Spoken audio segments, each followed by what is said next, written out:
frankwarren.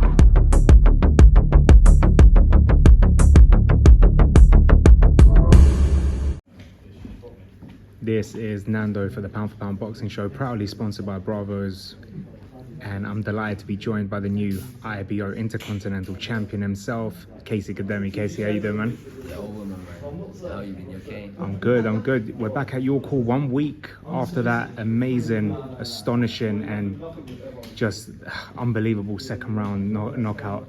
Just talk us through it, man. I mean, it was all that hard work that me and my team done throughout the camp, and it was all thanks to my coach who came out with, he's been watching this opponent and knew exactly what we need to do and training for it, which is so. Did you ever think, because we can safely say that the 3 British title fights were a bit of a curse, did you ever think that after those results, 2 draws as well, it will go on to fighting for an IBO Intercontinental and on the verge of an IBO World title fight? No, I didn't thought it was going to be that quick, but everything works out when you're dedicated and you have faith and you have belief in yourself.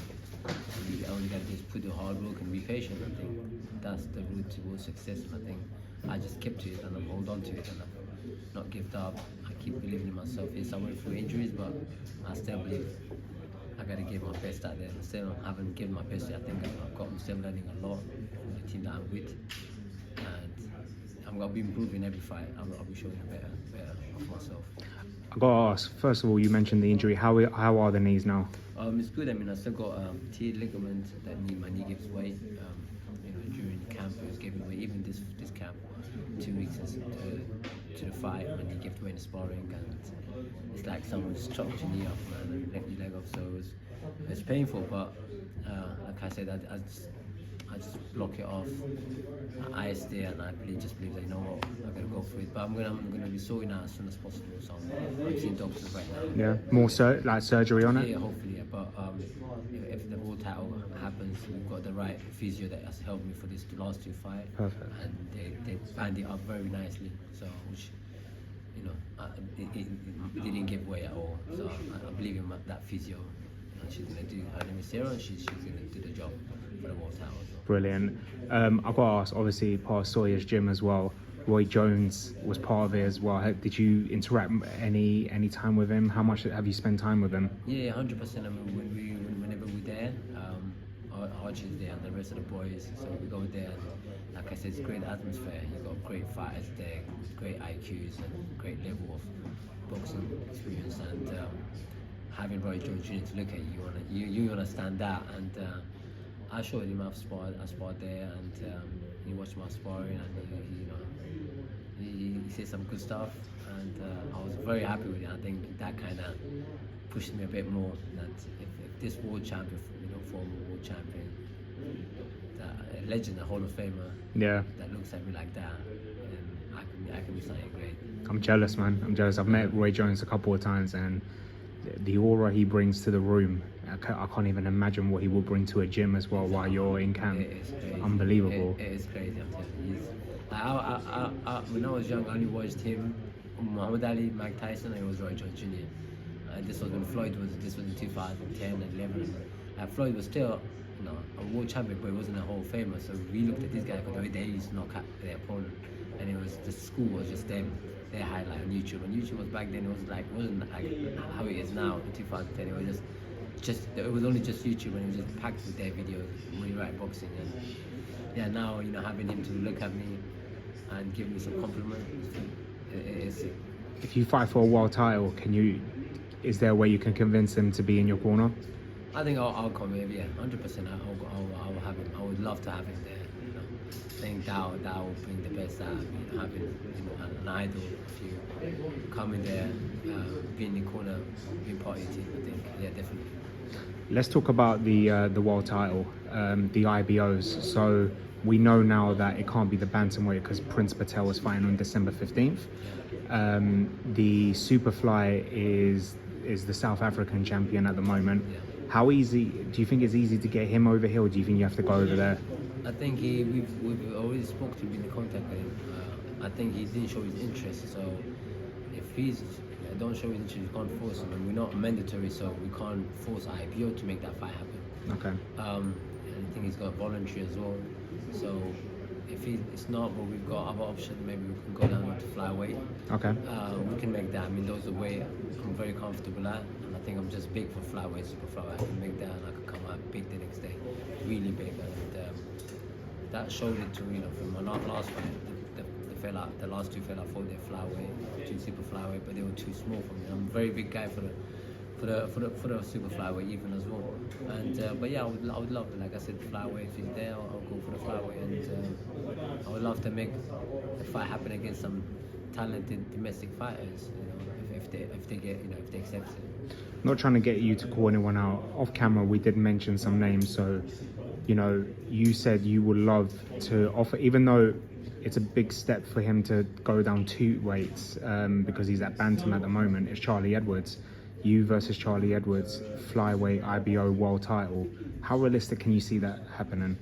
I don't know. I mean, look, I said Charlie's a great fighter. He's a former world champion. You know, he's a great fighter. I would love him to come at flyweight. You know, have him fight me, but we have to see. You know, we have to see where he was because it's not gonna be as in a big platform as other promoters. You know, the big platform. So the purse will be a proper issue, main issue, I think. So let's see what happens. If he accepts it, then we'll go with it. But that's what it's a lot. It's, you know, it's not just he might accept the fight, but he might not accept the purse. So all of that. But like I said, I would definitely love to share a ring with him. Like I said, he's a great fighter. Another name that I mentioned to you off camera was Jayharris. He's another one that had a little bit of a bad run, has come back now. What would Kaisy Khademi versus Jayharris for the IBO flyweight title be like? Oh, that'd be good. I think Jayharris is a strong flyweight, very talented, very experienced flyweight fighter. Like again, I would love that fight, and it would be a sellout, man. I think honestly, because two stars, and he's a good man. I like him. We talk, you know, we have mutual respect for each other, and it would be nice. I've got my respect towards him, but if he gets the opportunity to fight for the world title, I'll give him that shot. He's a great talent. I think he's had that experience. If I can have his name under my record, it would be great. How big would that fight be if it wasn't in this country, and let's say you took it to, let's say, Dubai? I think the world title is going to be huge for me because the fight is going to be big. I don't know if it's going to be on a big platform, but the fight itself will be huge because it'll be the first South guy to fight for the world title. And it's going to win it as well. And you know, a lot of people, a lot of ministers, a lot of former previous government politicians will be there. It's going to be supporting this fight to make this history, and they want to be involved in it. So it'll be huge, it'll be massive, it'll be pay-per-view as well, I think, worldwide. So a lot of things will be going on, but it's a massive fight. It might be in a lower platform, but it'll be a massive fight. Question I want to ask as well, because you obviously, due to bad luck, you attempted 3 times for the British. You are now mandatory for the Commonwealth. The holder of that is the British champion, Marcel Braithwaite. He beat Ijaz Ahmed. If your team came back to you and said, look, the IBO can't happen next, we can get you Marcel Braithwaite for those 2 belts, maybe even throw in another international belt, for example, would you be interested to go again for the 100%? Like I said, the British title is a title that I always wanted, and so is Commonwealth. These are very big prestige titles, don't get me wrong. I think they're right now higher than what the belts I've got, but British title is something I always wanted, and I fought twice for it, and I was going to go for 3 times, like an injury cured. And what it was I let them, I could have hold their judge and said, you know what, you wait till I recover because I was mandatory for it. And I could do that, but I said, no, you go fight Marcel, the winner has to fight me. And they drew, and then Marcel won. And obviously, through that time, I ended up in a different path. But I would love that fight. And Marcel, again, a great fighter. He's got a great style, but I think his style suits me, so I would love that fight. And but he just from his last interview, I looked from that fight.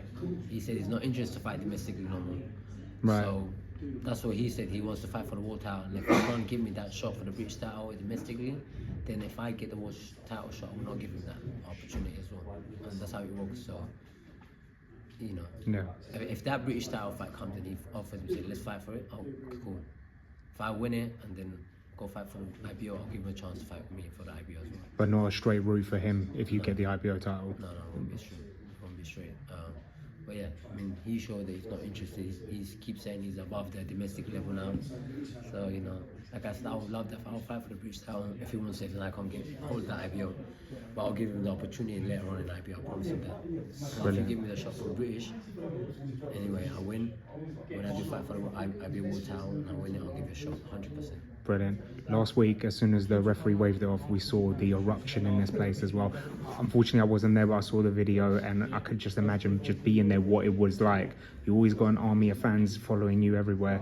What's your message to them? I just want to thank them. It was great. I know they broke the rule, not meant to come into the ring, but I love them. They bought a ticket, they came in and support me, and they gave me that energy. And Yoko is my hometown, so in Yoko, I will never go down Yoko. It's one thing, I'll put the best performance on. And, so I want to thank each one of them that came and support me. Honestly, I love all of them. Brilliant. Kaisy, before I let you go, can the Pound for Pound Boxing Show get a shout out as well? Oh, 100%. Thanks. Shout out to the Pound for Pound Boxing Show. And, you know, you guys are the ones that are pushing and giving platform to the fighters. Thank you so much. Thank you, champ, and congratulations. Thank